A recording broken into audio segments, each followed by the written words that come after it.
Shalom, saudaraku di dalam nama Tuhan Yesus Kristus. Bahan PA Inang pada saat ini tertulis dalam Amsal pasal yang ke-17, ayatnya yang ke-17. Seorang sahabat terbaik pernah berkata, rasanya aku ingin mengirimkan kekuatan bertonton kepadamu, biar kamu kuat dan mampu menghadapi pergumulan dalam pelayananmu. Dan itu menjadikannya sampai saat ini menjadi sahabat terbaik di dalam kehidupanku. Saudara yang diberkati dalam nama Tuhan Yesus Kristus. Benar, kita tidak bisa berjalan sendiri. Kita membutuhkan orang lain. Kita membutuhkan sahabat di tengah-tengah kehidupan kita.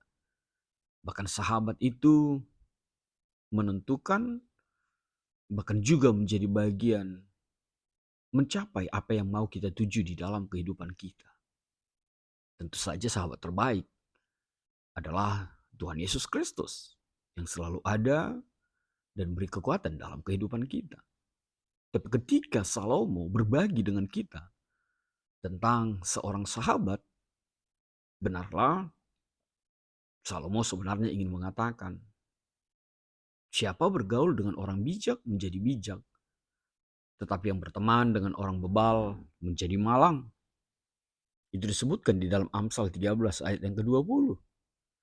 Lalu lebih dalam lagi, Paulus mengatakan di dalam 1 Korintus 15 ayat 33, pergaulan yang buruk itu merusak kebiasaan yang baik. Saudaraku, dalam nama Tuhan Yesus Kristus, sahabat terbaikku, contoh atau nilai sebuah persahabatan yang begitu luar biasa bisa kita jumpai di dalam Alkitab. Tidak lain adalah persahabatan antara Daud dan Jonathan. Dan sesuatu yang menjadi antitesis, menjadi sesuatu yang kontradiksi adalah Ayub dengan persahabatan yang ditunjukkan oleh temannya. Bagaimana temannya membulinya, bagaimana temannya mengolok-olok dia, bahkan ketika dia mengalami penderitaan itu. Saudaraku di dalam nama Tuhan Yesus Kristus, persahabatan yang baik, persahabatan yang sejati, tentunya adalah persahabatan yang didasari oleh kasih Kristus.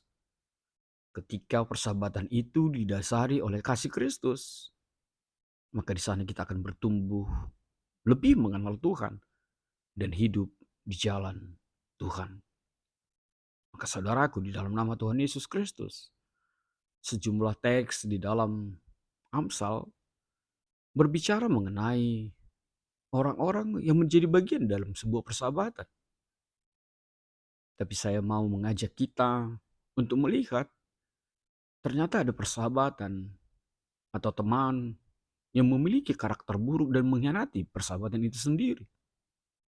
Yang pertama, apa yang dikatakan di dalam Amsal 14 ayat 20.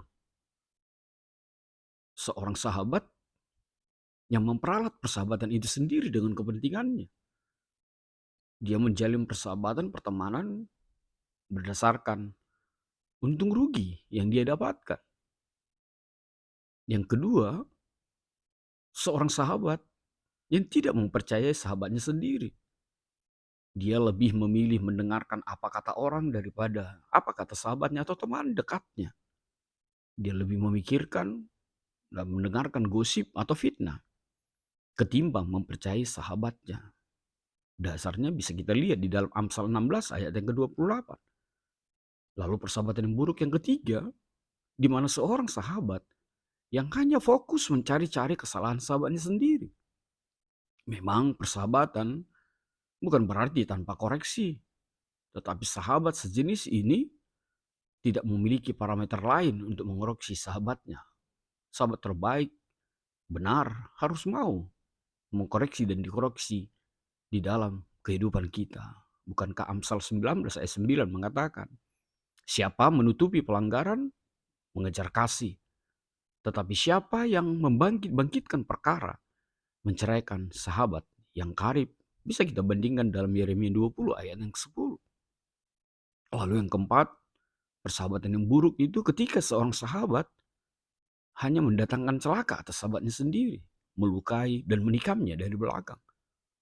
Dalam konteks Amsal, Bisa jadi ia secara aktif menjelek-jelekan atau bahkan memfitnah temannya.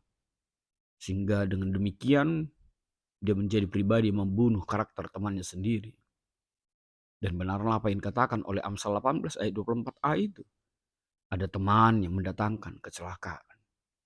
Lalu kita diajak untuk memperbandingkan bagaimana sahabat sejati itu. Yang pertama, sahabat sejati itu mengasihi sahabatnya dan tetap mengasihi terlepas dari ataupun sahabatnya memiliki kekurangan-kekurangan di sana sini, di satu sisi dan sisi yang lain. Amsal 17 ayat 9 mengatakannya. Lalu yang kedua, sahabat itu yang terbaik, yang baik itu dia ada dan berdiri bagi sahabatnya. Bahkan terlebih ketika sahabatnya sedang dirundung masalah atau kesulitan. Maka benarlah apa yang dikatakan oleh khotbah kita saat ini. Seorang sahabat menaruh kasih setiap waktu dan menjadi seorang saudara dalam kesusahan. Yang ketiga, sahabat sejati akan memperlakukan sahabatnya sama seperti saudara kandungnya sendiri, bahkan mungkin lebih. Di mana saudara sendiri pun kadang tidak memperlakukannya demikian. Amsal 18 ayat 24 lagi-lagi mengatakannya. Ada juga sahabat yang lebih karib daripada seorang saudara. Yang keempat, seorang sahabat itu adalah sahabat yang memberikan teguran atau koreksi.